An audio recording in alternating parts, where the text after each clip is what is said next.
झुक झुक कर सीधा खड़ा हुआ।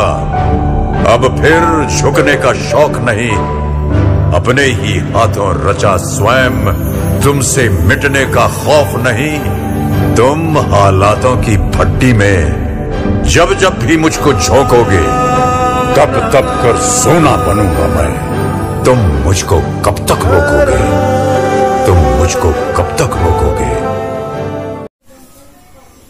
ओके, चलिए देखिए यहाँ पर एक डेनियल से दिया हुआ है CD solid CD aqueous and than copper aqueous and copper solid. कह रहे इसका हाफ रिएक्शन क्या होगा और सेल रिएक्शन क्या होगा। सिंपल सा बिल्कुल क्वेश्चन है। सेल लिखने का जो नियम है वो नियम आप जानते हैं कि सबसे पहले एनोड लिखा जाता है, फिर कैथोड लिखा जाता है। एनोड पर होने वाला प्रोसेस ऑक्सीडेशन है और कैथोड पर होने वाला प्रोसेस रिडक्शन है ना। ऑक्सीडेशन में इलेक्ट्रॉन निकलता है, रिडक्शन में इलेक्ट्रॉन गेन किया जाता है। यहां से हम लोग समझ गए कि ये एनोड है, ये कैथोड है। इसका ऑक्सीडेशन होगा, इसका रिडक्शन होगा। दिया भी पहले से है कि नहीं है। सेल पोटेंशियल कैलकुलेट करना होता है तो आपको पता है सेल पोटेंशियल के लिए आपको पता है E cell is equal to E cathode minus E anode, E right side minus E left side. ये बात हुई। कैथोड हो या एनोड हो, आपको हमेशा चाहिए रिडक्शन पोटेंशियल। ऑक्सीडेशन पोटेंशियल वहां पर नहीं चाहिए, क्योंकि आईपीएससी जो है वो कहता है कि रिडक्शन पोटेंशियल ही आपका इलेक्ट्रॉन पोटेंशियल है। क्लियर।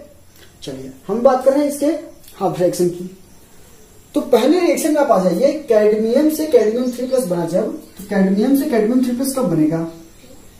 जब इलेक्ट्रॉन को रिलीज करेगा। सॉरी यार, क्या हो रहा है ये, इसने 3 इलेक्ट्रॉन्स को रिलीज किया तो ये 3+ हो गया। इलेक्ट्रॉन रिलीज हो रहा है, ये एनोड हो गया आपका। यहां लिख देते हैं हम एनोड रिएक्शन। ठीक। कैथोड पे आ जाइए आप, कैथोड पे आ जाइए आप। कॉपर 2 इलेक्ट्रॉन को गेन करके कॉपर में चेंज हो जाएगा। कॉपर एक्वस है जो ये 2 इलेक्ट्रॉन को गेन करेगा तो कॉपर सॉलिड में चेंज हो जाएगा।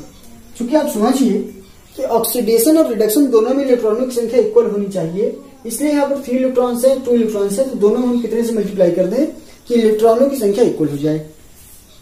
समझ गया? कितने से?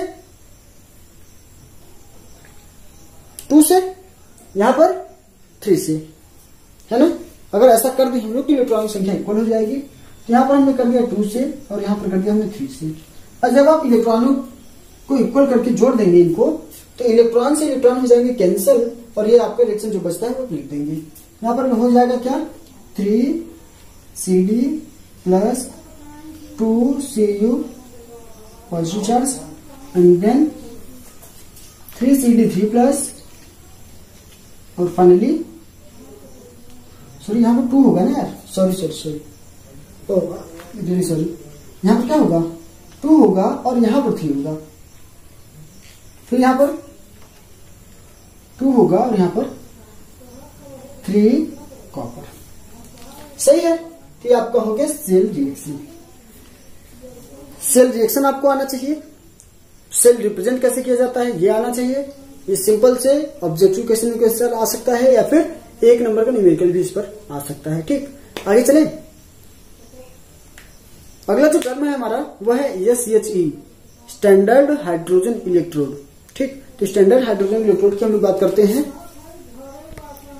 आपने क्या किया, एक बीकर लिया। ठीक, ये बीकर लिया आपने और इस बीकर में आपने एक ऐसा इलेक्ट्रोलाइट डाल दिया जिसकी कंसेंट्रेशन 1 मोलर हो। आपने डाल दिया HCl। ठीक, H+ होगा, साथ में क्या होगा, Cl- होगा। 1 मोलर H+ में प्रेजेंट होगा, 1 मोलर क्लोरीन आयन भी प्रेजेंट होगा। ठीक, आपने एक ग्लास की ट्यूब लगा दी।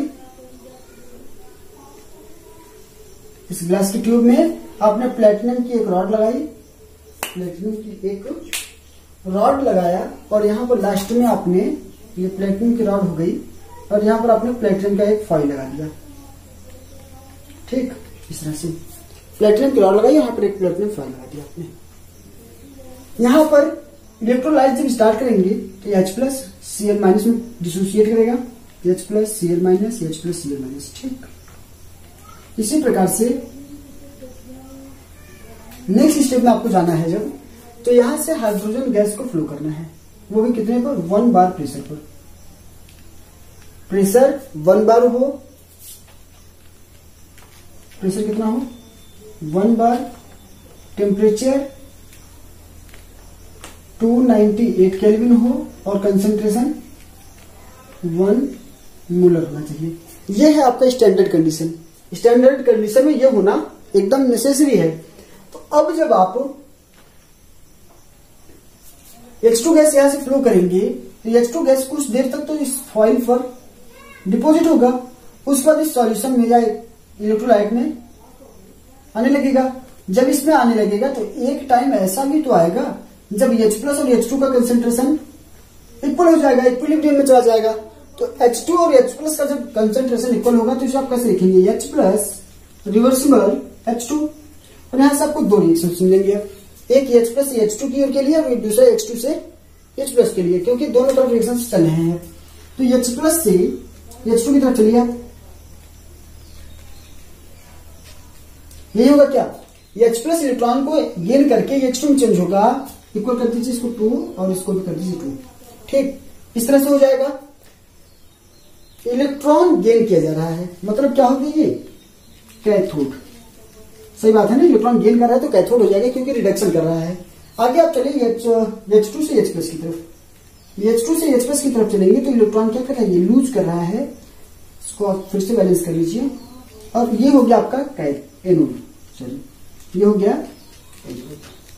तो कैथोड और एनोड आप समझ चुके हैं। यहाँ पर एक बार एनोड हुआ, दूसरी बार कैथोड हुआ। सपोज दैट कि इसका E0 सेल जो है, E0 सेल X है, ऐसा हमने मान लिया कि इसका E0 सेल क्या है, X है, तो इसका E0 सेल फिर क्या होगा, ये रिडक्शन है या ऑक्सीडेशन है। अगर ऑक्सीडेशन में X है तो रिडक्शन में फिर क्या होगा, सॉरी ये रिडक्शन में X है तो ऑक्सीडेशन में फिर -X हो जाएगा ना, जस्ट उसका माइनस वैल्यू हो जाएगी। अब चूंकि हमको ऑक्सीडेशन वैल्यू चाहिए ही नहीं, हमको क्या चाहिए, रिडक्शन वैल्यू चाहिए, तो यहां से फिर से जब आप इसको रिडक्शन वैल्यू में लेके जाएंगे तो फिर से तो यही हो जाएगा, तो रिडक्शन वैल्यू में फिर से X हो गया। अब आप समझिए कि रिडक्शन वैल्यू Rp लिखते हैं, यहां पर हम लोग Rp यहां पर लिख देते हैं, OP equal to minus Rp, oxidation potential equal to minus reduction potential, ये आपको पता है पहले से। अब आप निकालिए कि E0 सेल बराबर जब कैलकुलेट करेंगे, E0 सेल बराबर तो E0 cathode minus E0 anode, sorry anode, E0 cathode minus E0 anode. अब इसकी वैल्यू क्या है X, फिर से इसकी वैल्यू क्या है X, टोटल वैल्यू क्या हो जाएगी 0। मतलब if you are talking about hydrogen electrode, the value of hydrogen potential is always 0। अगर हम सच्ची में हाइड्रोजन पोटेंशियल की वैल्यू कैलकुलेट करेंगे तो कितने आएगी, 0 आएगी। इस SHC का यूज क्या है, हाइड्रोजन इलेक्ट्रोड जो हमने स्टैंडर्ड हाइड्रोजन इलेक्ट्रोड तैयार किया, इसका यूज क्या है, तो इसका यूज ये होगा, पहली चीज तो इसको हम लोग कैथोड और एनोड दोनों की तरह यूज कर सकते हैं, है ना, ये कैथोड भी बन सकता है, एनोड भी बन सकता है। चाहे कैथोड बने चाहे एनोड बने, इसकी वैल्यू जो होगी सदैव क्या होगी, इलेक्ट्रोड पोटेंशियल इसका जो आएगा वो सदैव 0 आएगा। अब आप समझिए कि हमको कॉपर का इलेक्ट्रोड पोटेंशियल कैलकुलेट करना है, ठीक, यहाँ पर कॉपर का इलेक्ट्रोड पोटेंशियल हमको मान लीजिए कैलकुलेट करना है। यहाँ पर CSO4 रखेंगे आप क्या, वोल्टमीटर के थ्रू। तो जब आप वोल्टमीटर से कॉपर के इलेक्ट्रोड को SHC से कनेक्ट करेंगे तो वोल्टमीटर में जो रीडिंग आपको मिलेगी, वोल्टमीटर में जो रीडिंग मिलेगी वो किसकी वजह से आएगी, क्योंकि कॉपर की वजह से आएगी। इसको तो आपने 0 मान लिया है, इसको आपने अगर 0 माना है तो जो रीडिंग आएगी वो इसकी वजह से आएगी। तो एक चीज क्लियर हो रहा है कि अगर किसी भी मेटल का इलेक्ट्रोड पोटेंशियल हमको कैलकुलेट करना है, रिडक्शन पोटेंशियल हमको कैलकुलेट करना है किसी भी मेटल का, तो हम उसको SHC के साथ लगा दें। जब SHC के साथ लगाएंगे तो हमको उस मेटल का या नॉन मेटल का रिडक्शन पोटेंशियल मिल जाएगा। तो अगर हम लोग लिथियम, सोडियम, पोटेशियम से लेकर के जितने भी मेटल्स हैं या नॉन मेटल्स हैं, है ना, सबका बारी बारी से इलेक्ट्रोड पोटेंशियल कैलकुलेट कर रहे हैं और उन्हें एक इंक्रीजिंग ऑर्डर में सेट कर दें। तो हमको एक सीरीज मिलेगी और इस सीरीज को ही क्या बोलते हैं हम लोग फिर? Electrochemical series. सही बात है। मेटल एंड नॉन मेटल के रिडक्शन पोटेंशियल को इंक्रीजिंग ऑर्डर में सेट करने पर जो सीरीज मिलेगी उसे हम लोग क्या बोलेंगे? Electrochemical series. इलेक्ट्रोकेमिकल सीरीज में आपको 40 से मैक्सिमम दिखेंगे कंपाउंड एलिमेंट मिला करके, लेकिन हम जो पढ़ने वाले हैं 10 से 15 पढ़ेंगे। ठीक, अभी उसकी चर्चा नहीं करेंगे हम लोग। इलेक्ट्रोकेमिकल सीरीज नेक्स्ट वीडियो में, उस पर अलग से वीडियो ला रहे हैं। उसके यूजेस क्या है, क्या क्या उसकी प्रॉपर्टीज होंगी, सब कुछ उस पर बातें करेंगे हम लोग, लेकिन नेक्स्ट वीडियो में। अभी ये सब चीज आपको समझ में आया। इलेक्ट्रोलाइटिक सेल की भी बात कर ली जाए। इलेक्ट्रोलाइटिक सेल, अब की बार आपने बीकर लिया और इस बीकर में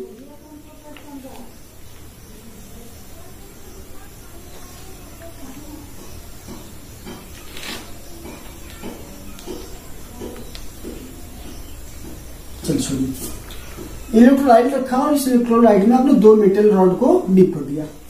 ठीक, ध्यान से देखने वाली बात यह है कि यहाँ पर एक ही बीकर में आपने दोनों रॉड को डीप किया है, जबकि गैल्वेनिक सेल जब पढ़ाया था तो हमने 2 बीकर लिया था, दोनों में अलग अलग इलेक्ट्रोलाइट को फिल करके 2 इलेक्ट्रोड को आपने वहां पर सेट किया था। ठीक, यहाँ पर एक ही बीकर में दोनों इलेक्ट्रोड को आपने सेट कर दिया। इसको आप बैटरी से कनेक्ट कर दीजिए, प्लस एंड माइनस एंड। ठीक, ये माइनस इंडिकेटर हो जाएगा और ये पॉजिटिव इंडिकेटर हो जाएगा। यहाँ पर जो पॉजिटिव इंडिकेटर है उसको आप नाम देते हो एनोड का, जो नेगेटिव इंडिकेटर है उससे आप नाम देते हो कैथोड का। इंपॉर्टेंट बात यह है कि एनोड पर फिर से ऑक्सीडेशन होगा, कैथोड पर फिर से रिडक्शन ही होगा। ऑक्सीडेशन और रिडक्शन में कोई भी चेंजिंग होने वाली नहीं है। जो प्रोसेस हो रहा है वो होगा, पर सिंबल चेंज हो गया। अभी आप गैल्वेनिक सेल की जब बात कर रहे थे तो गैल्वेनिक सेल में आपको एनोड नेगेटिव चार्ज था ना, जबकि कैथोड कैसा था? Positively charged. सही है, यहां पर साइन चेंज है। अब जैसे ही आपने बैटरी से कनेक्ट किया, यहां पर जो इलेक्ट्रोलाइट था उसका इलेक्ट्रोलाइसिस स्टार्ट हो गया। सपोज दैट NaCl रहा होगा तो Na प्लस Cl माइनस में डिसोसिएट कर गया वो, है ना। NaCl वाटर के साथ हमने फिल किया था, NaCl में क्या हुआ? Na प्लस Cl माइनस में डिसोसिएशन कर गया। चलिए हम ले ही लेते हैं इसको। मान लिया हमने यहाँ पर क्या है? NaCl है वाटर के साथ में। ठीक, तो क्या होगा? Na प्लस में डिसोसिएट करेगा, Cl माइनस में डिसोसिएट करेगा H प्लस में और OH माइनस में। ठीक, अब समझिए आप यहां से कि H प्लस और Cl माइनस, क्योंकि यहाँ पर पॉजिटिवली 2 चार्ज हैं, Na प्लस है और H प्लस है, Cl माइनस है, OH माइनस है। तो यहाँ पर समझिए कि यहाँ पर Na प्लस भी प्रेजेंट है, H प्लस भी प्रेजेंट है, साथ में OH माइनस है, साथ में क्या है? H तो हो गया, साथ में क्या है? Cl minus. इस तरह से है ना। ये आपको पॉजिटिवली चार्ज है, ये निगेटिवली चार्ज है। तो यहाँ पर निगेटिव मतलब अपोजिट जो चार्ज होंगे वो एक दूसरे के क्लोज जाना चाहेंगे। यहाँ से Na प्लस जाना चाहेगा नेगेटिव की और H प्लस भी जाना चाहेगा, जबकि Cl माइनस और OH माइनस पॉजिटिव एनोड की तरफ जाना चाहेंगे। लेकिन क्या दोनों जो कैटायंस हैं ये इस तरफ जा पाएंगे, या दोनों एनायंस एनोड की ओर जा पाएंगे? नहीं जा पाएंगे।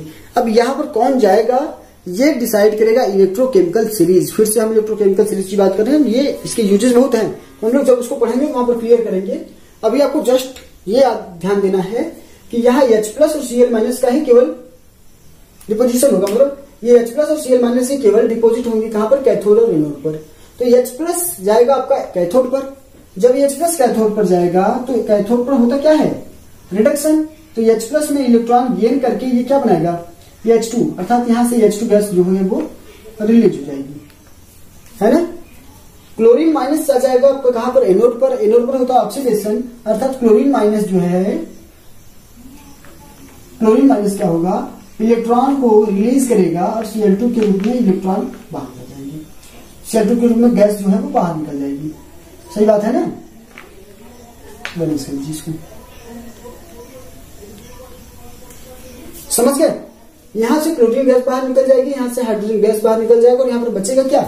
यहां पर बचेगा Na प्लस OH माइनस, अर्थात Na प्लस OH माइनस बच जाएगा और यही हमारा हो जाएगा प्रोडक्ट। इलेक्ट्रोलाइसिस प्रोडक्ट जो होगा हमारा वो NaOH हो जाएगा।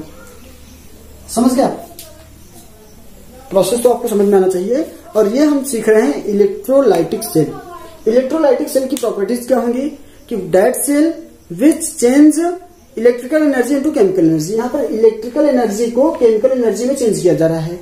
बैटरी से कनेक्शन हटा देंगे, ये प्रोसेस बंद हो जाएगा। सही बात है ना।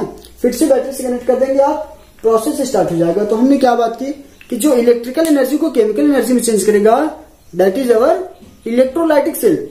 इलेक्ट्रोलाइटिक सेल गैल्वेनिक सेल में जो डिफरेंस है वो आप लोग लिख करके सेंड कर रहे हैं हमें। ठीक, गैल्वेनिक सेल में इलेक्ट्रोलाइटिक सेल में जो डिफरेंसेज हैं, जो मेजर डिफरेंस आपको समझ में आए वो आप लोग लिख करके सेंड कर रहे हैं। बिल्कुल भी आलस नहीं करना है, सोना बंद करना है, हमें पढ़ाई स्टार्ट करनी है। ठीक, बहुत हो गया। अब नेक्स्ट वीडियो जो आ रहा है इलेक्ट्रोकेमिकल सीरीज पे आ रहा है, उसके यूजेस पे आ रहा है। काफी इंपॉर्टेंट वीडियो आ रहा है वो। इसके पहले भी जो 2-3 इलेक्ट्रोकेमिस्ट्री के हैं काफी इंपॉर्टेंट है, उसको भी आप लोग ध्यान से देखिए। और कुछ न्यूमेरिकल्स, कुछ प्रॉब्लम्स में आपको सेंड कर रहा हूं, उसको आप लोग रिप्लाई कर रहे हैं। साथ में गैल्वेनिक सेल और इलेक्ट्रोलाइटिक सेल में डिफरेंस बता रहे हैं आप हमको। चलिए, वीडियो कैसा लगा कमेंट करेंगे। एक लाइक का बटन दिया हुआ है, लाइक करो। ठीक, चलो, थैंक यू।